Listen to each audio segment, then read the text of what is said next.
done is definitely got someone to mentor us or mentor our business, or maybe just someone who had the same passion for the business as we did, who maybe had a bit more of an understanding, or experience as to how business is operated. And I think that definitely would have given us structure in what we were doing, because I think a lot of it sometimes is just we're just going with the flow, because we didn't really have and also remember we'd also studied business studies. So we were trying to apply business studies in there, so, like, you know, but we didn't really know how to. We weren't doing it in an order. If there is an order to start a business. GCSE business studies. GCSE business. But I think you were studying business studies in college. Yeah, I was studying it, so and I was gaining knowledge at the same time. Yeah, I really did enjoy it, and I feel like as I went along, I did learn a lot of things that probably I could have applied now and then.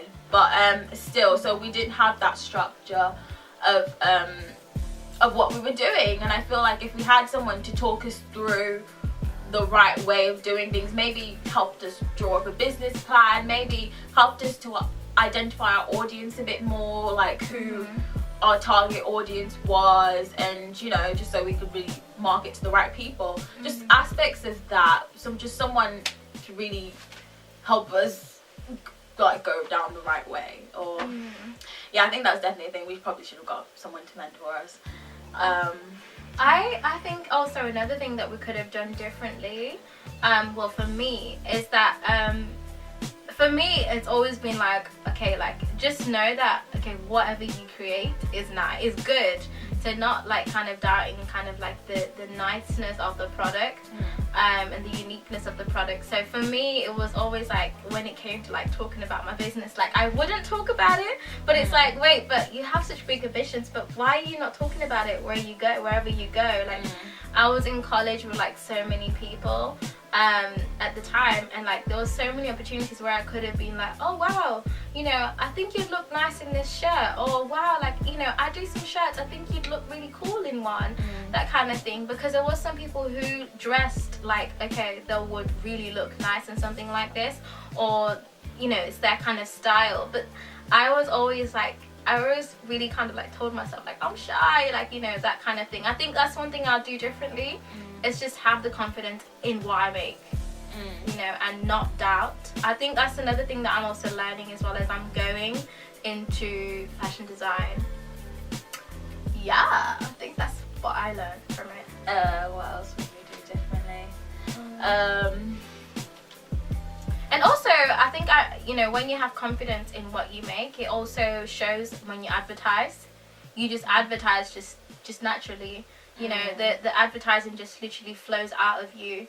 And also wearing the stuff that you make. But this stuff we couldn't really like wear that much, because obviously it's like, you know, hygiene purposes. Like you can't just be wearing what you're gonna sell. Yeah, because actually that's another thing. We only made one of each product. Yeah. And as good as that can be, it can also be a bit of a nuisance, in the sense that there were some specific designs that people wanted the same of. Yeah. And we just, I don't know, it's not that we couldn't recreate them, we could, but we just wanted to stick to one design. Yeah. So yeah, so I guess that kind of restricted us as well. Yeah. I think we could have also done a bit more market research and just really researched what was out there, and maybe done a few questionnaires or surveys as to what people really did want. I mean, we knew people kind of liked the aesthetic of the brand. They liked the designs. A lot of the young people complained about the price. Yeah. But this is one thing. When you think about it, when you think of the price, when you think about pricing and stuff like that, you have to think about, okay, how much was it to source my fabric? Yeah. How much was it for my labor? Yeah. How much was it for all of this stuff? But the kind of the immediate people that we had around us complained about the prices. Yeah, that was a big thing.